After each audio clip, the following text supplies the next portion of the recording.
Lights will guide you home, and I promise I will burn for you, by rayrae118.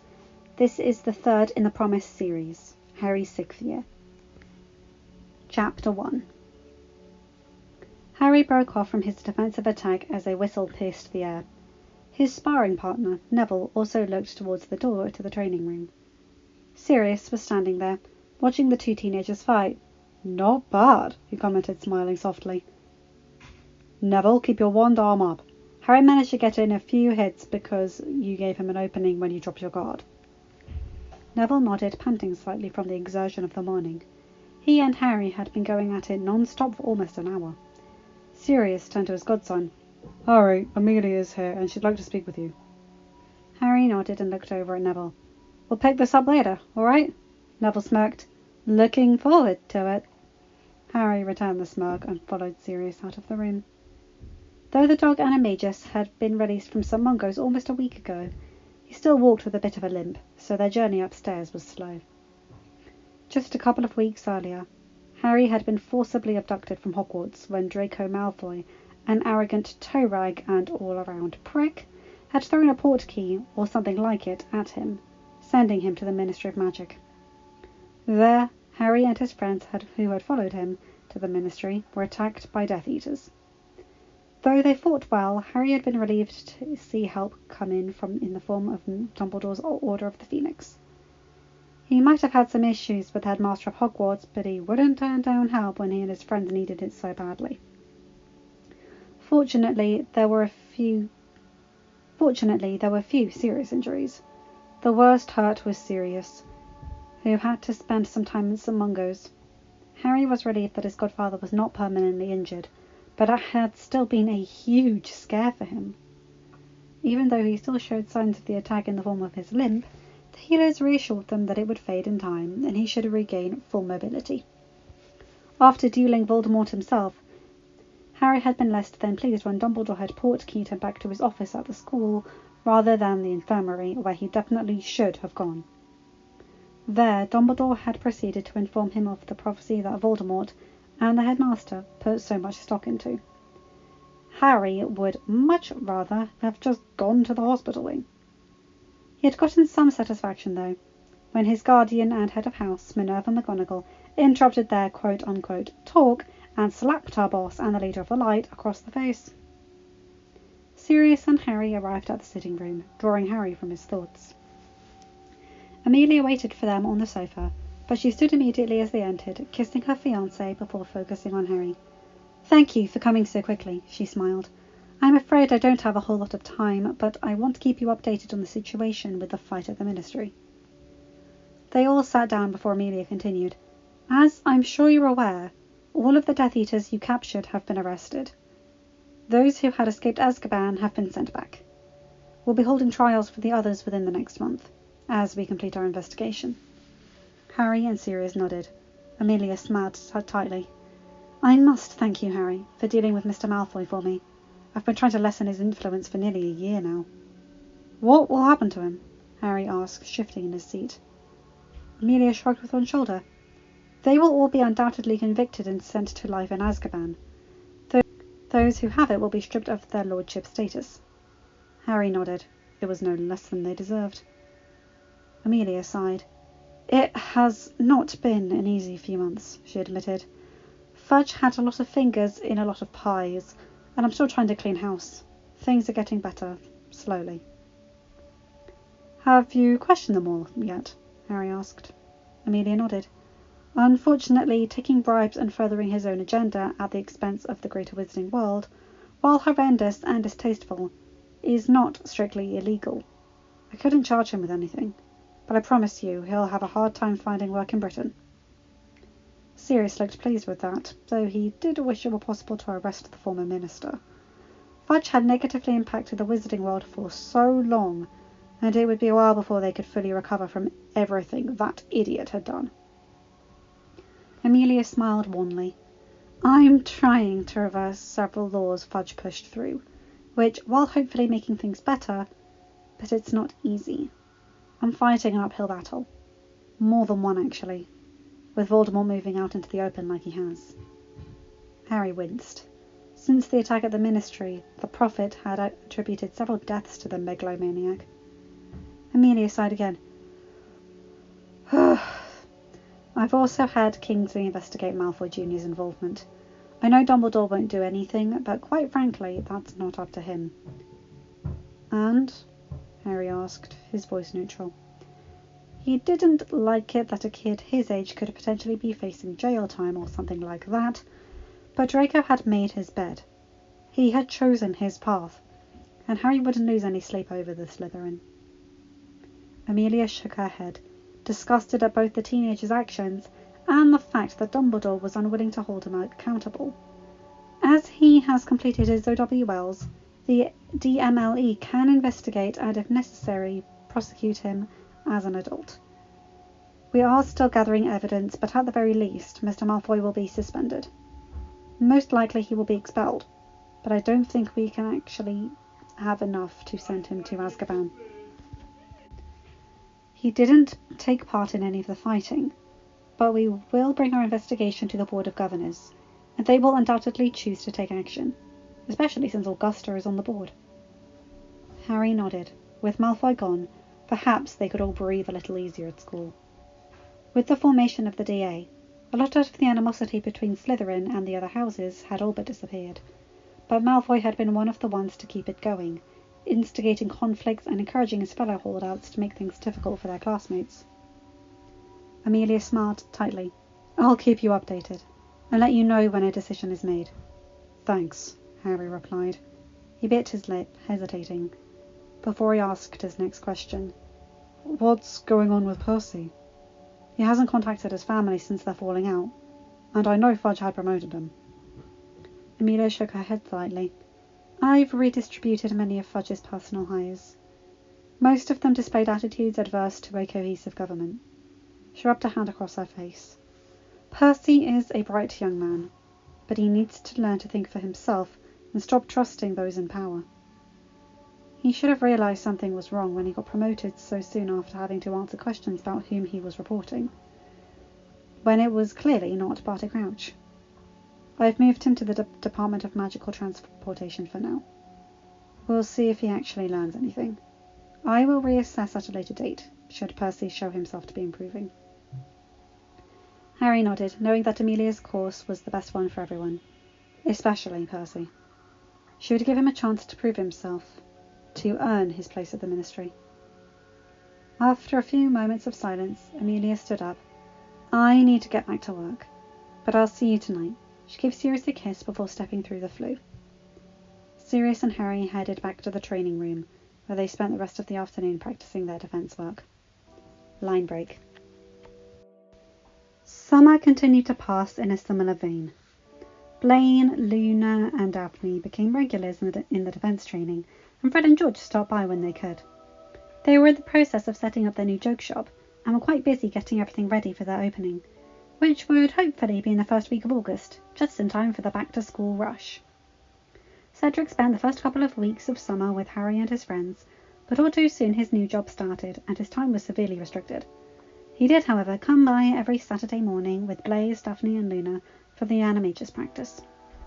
They finished brewing the potion a little over a week into summer, and Harry and his friends eagerly gathered to find out what animals the others were. He knew it was likely that his friends' forms were the same as their Patronuses, but he knew that that wasn't always the case. When he had first learned of the Patronus charm, his had taken the form of a stag. His Animagus was formed as a panther. Of course, his Patronus had changed to a phoenix, but he thought that was more to do with his and Ginny's soul bond rather than their shared Animagus form. Fred and George went first, wide grins indicating their pleasure at their forms. Coyote, they said in unison, looking at the group. Harry nodded, remembering what he had read about them in the animal books that Sirius had given him for study. Not native to the British Isles, but they typically represent clowning and humour, intelligence and pranksters. It fits. Cedric went next. He shifted in his seat and smiled. I'm an elk. Sirius was the one to inform him of the traits of the animal, since he remembered when James had looked through enough of books to find his animal. Elks and stags were somewhat similar, or at least in the same family. Strength, freedom, nobility, power. From what I know of you, I think it fits. Cedric's smile widened and Blaze spoke up next. Bobcat.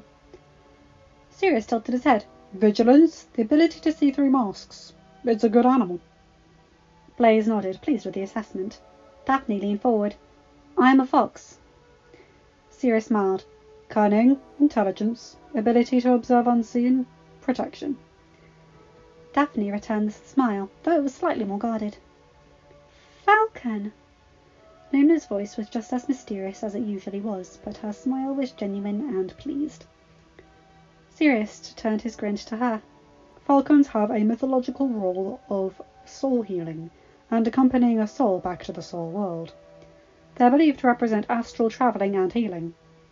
From what I've learned about you, I believe the animal fits you perfectly. Luna nodded, her expression slightly vacant, but it was easy to see that she was happy with her animal. Sirius passed out copies of the animal book Harry and the others had learnt from the year before. The first step is to learn about your animal. Once you do that, Harry will take over, since his method proved much more effective than my own. They all took the reading with them and dispersed for the day. Line break. As the days passed, the newer editions became familiar with their inner animal, and Harry proceeded to teach them his theories on wandless magic. None of them took to it right away, but they continued to practice, determined to get it to work. 2 weeks into summer, Minerva called for those adults she and Sirius had formed into their own circle, so that she and Harry could speak with them about the possibility of bringing Snape into their confidence. Several of them were less than thrilled, mostly Bill and Tonks, as those two had been at Hogwarts and observed Snape's dour position. But eventually they agreed to give him a chance. Harry didn't want to tell them everything he and the potions master had discussed, but he did lend his support. He had had several months to process everything, and while he still had some issues with the choices the man had made, the fact was that he was upfront and actually told him the truth counted for a lot. That, and he could see clearly how much Snape regretted his actions. Harry sighed, as Bill once again voiced his concerns. I'm not saying we'll all become the best of friends. The soon-to-be 6th year had to pause as several of them let out snorts of laughter. But I think Snape can be trusted, and he probably has some useful information that we could use. He was a Death Eater, after all, and has to know a lot about Voldemort. A few of them flinched at the name, but Sirius nodded. It's a good idea, he admitted ruefully. I don't like the man, but I can work with him. As long as he doesn't do anything to betray our trust. I say we give him a chance. They all agreed with varying degrees of enthusiasm and broke for dinner. Since Cedric had started his job at the Ministry, he was no longer attending defence lessons during the week, but he and the twins still came by on Saturday morning for Animagus practice every week, eager to complete the transformation. Luna was the first one to successfully levitate her feather without a wand, and soon after moved on to attempting to transfer the theory to her transformations. Harry figured she was the quickest because of her willingness to trust in the unknown. The others, having all been raised a certain way, still had to get over their conceptions of how magic worked. Harry asked Jason to come over one Saturday to test the others' occlumency shields. Jason was impressed at their progress, and deemed them well on their way to mastering the art. Luna's mindscape he equated with Harry's. It made no sense and gave him a headache. He also gave Harry a lesson on legilimency, but stressed the importance of using the skill responsibly. Fred and George gave Harry permission to practice on them, trusting him not to abuse the privilege. The others were less willing, which Harry understood completely, and wasn't offended. Once he got a little more practiced against someone with less than perfect shields, he'd see how far he could get against someone with rock-hard shields, like Ginny or Hermione. A little over 3 weeks into the summer, Minerva contacted Snape and asked him to come over to the castle to meet with her and her allies.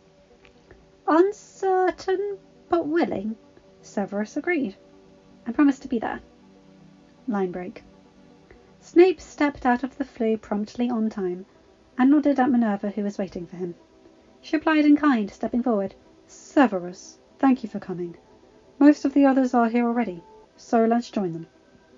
They headed out into the hallway as Minerva continued. Arthur, Bill, and Fleur had to work and couldn't come today, but the rest are here. Severus nodded again. He was surprised that Minerva had allowed him into her home, to be honest, even if she had wanted him involved in this group she and Black had going on. As if reading his thoughts, Minerva smiled thinly. You have restricted access to our home. When we meet, you will be allowed through the flue. You cannot operate it, however, so I would not advise trying it. Snape nodded, thinking. He was grateful that Harry was so mature. Any normal 15-year-old would not handle the news that Snape had dropped on him so well. Since their conversation in January, the teenager had given no indication of his thoughts towards the potions master. He almost seemed confused, appreciative that Snape had told him the truth, but angry that the older man was the reason for his parents' deaths, and disturbed that, had it been anyone other than Lily in danger, Snape wouldn't have done anything. He hadn't been sure what would happen after he talked with Potter, but this invitation to meet Minerva and several others adults who seemed to be separating themselves from Albus indicated that the teenager was willing to put aside the animosity.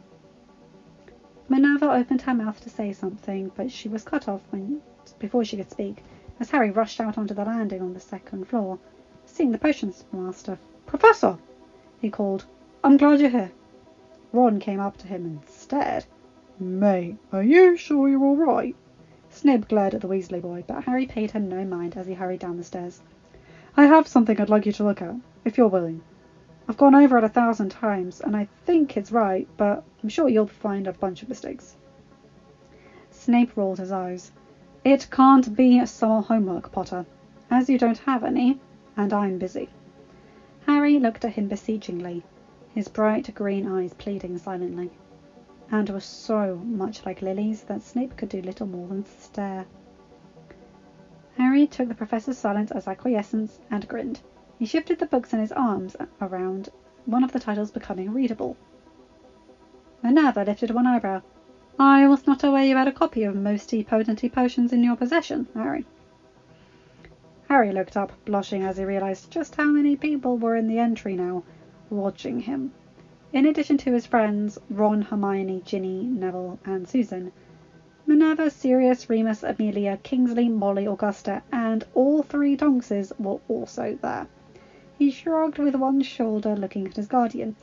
"I saw a copy at the bookstore in Hogsmeade last term. It was pretty busy, so I don't think the man at the register realised what I was buying. But I figured it would be a good book to study from. It's not like we're second years." He and Hermione shared a look, as they remembered brewing the Polyjuice potion from that very book. Minerva nodded slightly, though she still had a slightly disapproving expression on her face. Sirius just looked happy that his godson had a little more order in him. Snape cleared his throat. "I thought you had something you wanted to show me," he drawled. Harry's blush deepened. "Right," he muttered. He switched Mosty Potency Potions and Advanced Potion Making to one arm, and pulled out a smaller book. Flipping it open, Snape could see handwritten recipes and notes inside. He felt some surprise rise up in him. This book appeared to be a potions journal. He wasn't aware that Potter was so interested in the subject that he would be investigating this much time into it. Harry seemed unsure of what to do for a moment before Ginny sighed and reached out, taking the textbooks out of his hands. He smiled at his girlfriend in thanks and turned his attention to the journal, flipping through the pages. "I've been doing some research, just a theory, but I think there's a way to improve this potion." He held out the journal and Snape stepped closer, reading the ingredients and instructions along with the notes written down on the page Harry had shown him. His eyebrows rose minutely, and he looked up at Harry with something almost like shock in his face. He held out his hand, and Harry willingly passed the journal over. Snape glanced over at Remus for a moment, before he turned his attention to the handwritten book. Rather than the untidy scrawl he would expect, everything was written out neatly and painstakingly, clearly an indication of someone who cared about what they were writing. Harry shifted nervously as Snape read. After several minutes of silence, the potions master looked up, respect in his eyes. "I'm impressed," he said quietly. The teenagers all showed their surprise at the praise, having never heard such words coming from the man, especially directed at Harry. Harry smiled. "Well, what do you think? It's just a start, but I think it's the first step to improve the potion. before I think about finding a cure, he grinned bashfully.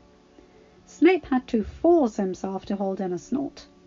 If there was anyone who could come up with a cure, somehow, he figured it would be Potter. He gestured to the journal. Your notes here suggest switching the lionfish and moonseed? Harry nodded. I think moonseed would dissolve better with the undiluted bad blood, and the lionfish would react to the aconite. Snape nodded thoughtfully. The toxicity levels of both together would create an opposite effect of reducing the toxicity. And here you posit switching fluxweed for the nightshade? Risky but innovative. It might just work. This is quite impressive, Harry. How much time have you been spent working on this? Harry shrugged, suddenly embarrassed. Off and on for the last 6 months or so, he replied. I think it will come out a slightly darker shade of blue at the end, but the overall appearance won't change too much. Around them, it was easy to see people were getting frustrated. Can one of you tell us what potion you're talking about? Ron asked finally. Neville nodded, agreeing. Susan and Hermione rolled their eyes at Ron's impatience, even though they were curious as well, and Ginny just beamed at her boyfriend's brilliance. Snape glanced up at the crowd. Wolfsbane, he stated calmly. Now everyone was staring at Harry. Remus was shocked beyond words. Harry, he trailed off, unable to say anything. Harry was now beyond embarrassed. I've been studying the potion, in theory, for a while. I was just sure there could be a way it could be improved. He looked at Minerva, knowing what she was thinking. I promise I haven't tried to brew the potion, and I won't without a licensed potion master present. I don't want to have to explain any exploding cauldrons to anyone. Once more, Snape felt the need to hold in a laugh. Harry looked down briefly. Honestly, I'm not sure I'm even skilled enough to brew the potion myself, but I thought I could at least study the theory. Snape shook his head, exasperated. Trust me, Potter, you could do it. That was certainly unexpected. Snape had just praised Harry again. Harry was now even more embarrassed, but he had approached Snape for a reason. He looked back at the potions master. So, do you think it will work? He asked. Snape studied the son of his oldest friend and biggest rival. After a moment, he let something almost like a smile adorn his face as he nodded. Yes, he replied. In fact, I am almost certain it will work. Remus shifted nervously. What exactly is it you're trying to accomplish, Harry? Snape looked up at the werewolf. If these improvements work the way I believe they will, it should cut down on the pain of the transformation by roughly 75%. Remus's jaw almost hit the floor. As good as the Wolfsbane potion was, it still didn't do anything to help the pain. You really think it will work, Severus? Sirius asked, knowing his oldest friend wasn't able to say anything at the moment. Snape looked up at his one-time rival and now colleague. He nodded. Without testing it, obviously I can't say for sure, but the research is sound. He looked at Remus. The obvious question then follows. Are you willing to test it? Remus snapped out of his shock and looked over at Harry. His pseudo-nephew was looking nervous under the scrutiny of so many people. Looking back at Snape, he nodded. If you think it will work, I trust your expertise. Snape almost smiled. He looked at Minerva.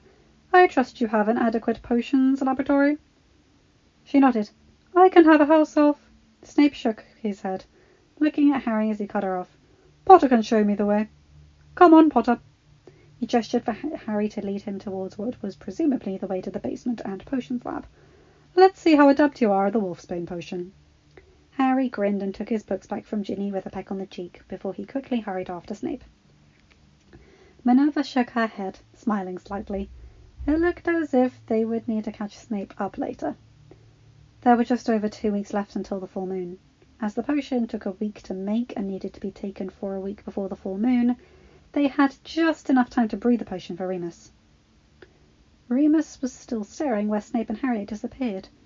But lycanthropy cannot be cured, he whispered, just loud enough for them to hear. Sirius shook his head, slinging an arm around his oldest friend's shoulders. Not yet, he argued. But with thinking like that, how will it ever be? Hermione nodded in her agreement. I trust Harry, she said firmly. If he says he's going to come up with a cure, he will, and I'll do everything I can to help him. I wonder if he's thought at all about how to approach it. They looked at her, confused. Hermione shrugged sheepishly.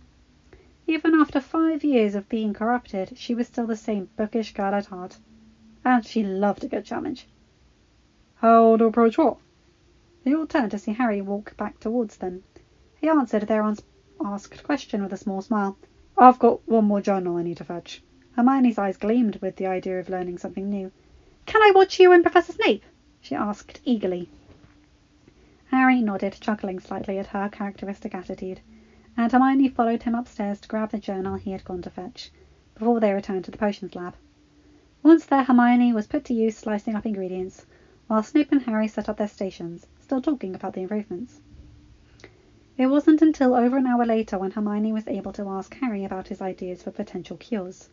They had just finished the first ingredient, the bat blood, and set the cauldron to simmer, and had to wait precisely 3 hours before they could add the moonseed. Hermione twisted her hands nervously. Harry, you mentioned thinking about potential cures. Have you actually considered possibilities yet? Harry looked over at her and then Snape. The potions master looked interested as well. He shrugged. I've considered ideas, but probably not in the way you'd expect. I actually think the Muggle world might hold the answer. Both looked surprised. Harry sat down on one of the large tables, and Hermione and Snape followed his example. He rested his arms on the table and leaned forward slightly, his bright green eyes passionate. The disease is in the blood, right? Both nodded. I think we might have better luck studying Muggle medicine. Did you know hospitals have machines that can filter out blood from the body? Snape looked intrigued, and Hermione nodded thoughtfully. I remember my grandfather having to be hooked up to a machine like that a while back. Dialysis, I think it was called. You think it would work for this? Harry shook his head slightly. As it is, no. But maybe with a little tweaking and a little magic? Maybe. He looked down, embarrassed. I'm not really that far along in the thought process. It was just an idea. They proved Wolfsbane is something that can actually help Remus now. And it's something I can actually do. Hermione smiled, shaking her head slightly. Harry, you're a good person, but don't stress yourself out too much. She laughed slightly. I know I'm the last person who should be giving this advice, but don't take on too much. You've got a lot going on, and a lot to deal with. Try not to wear yourself out. Harry nodded his agreement, smiling as well. It was amusing to see his friend tell him not to spend too much studying and researching, considering all she had tried to do to herself, especially in her 3rd year. I know, he agreed. Right now it's just theories and ideas. I'm not going to spend too much time thinking about it until I have the time to do so. I'll wait until after graduation, all right? Hermione nodded decisively. Agreed. So long as you let me help you. This sounds fascinating. Harry chuckled, and even Snape let out a small laugh. Hermione looked startled at the potion master's mirth, but hid it much better than Ron would have. Snape seemed impressed at the level of thought Harry had already put into this theory. I will admit that I had not kept up to date with Muggle advancements since I left my father's house, he admitted. But the idea of filtering the blood seems remarkable, if not a little absurd. I would be interested in involving myself in this research as well, if you are willing. Harry nodded agreeably, looking relieved. I'm glad you're both interested. I'm not sure how far I'll get on my own. This isn't exactly a small project. Both kept their exasperation on Harry's unwillingness to see his own brilliance to themselves, and instead passing the remaining time before the next step in the potion discussing what they would be changing. End of chapter. Hi guys, hope you enjoyed that. Sorry for any background noise. Sometimes recording gets a bit tricky. But anyway, back to Harry Potter. I like to space out between series, I think I'm going to do. Because, well, you don't want to get too choked on the story, if you know. Better to give yourself time to wait, digest it, maybe watch, read or listen to it again. You know, time to take it all in. I like to go through phases with the stories I love. Anyway, what a chapter. I like that they're working on their Animagus forms. And yes, I'm pronouncing Animagus because apparently that's how it's pronounced. And Snape and the potion, I mean, that's genius because from what I know of lycanthropy in terms of mythology, especially in Harry Potter, it is mostly transferable through bites, at least in pop culture. Not in the original source material from what I can remember. But the idea that it's an infection, almost like snake venom, so you have to filter blood instead of just swallowing a cure. I know there is such stuff as anti-venom in the real world and stuff, but the idea of filtering blood to get out the lycanthropy? What? That is really good. I really like that idea. And I like that Sirius knows Remus so well that he knew his friend wouldn't be able to talk during his shock. That's a nice touch. And him giving him a one-armed hug, that's just nice. Anyway, you guys know the drill. Like, comment and subscribe and hit that bell to get notified whenever I upload a new video. Have a good day, night or whatever time zone you're in. Bye my guys, gals and non-binary pals. I'll see you in another video. Bye!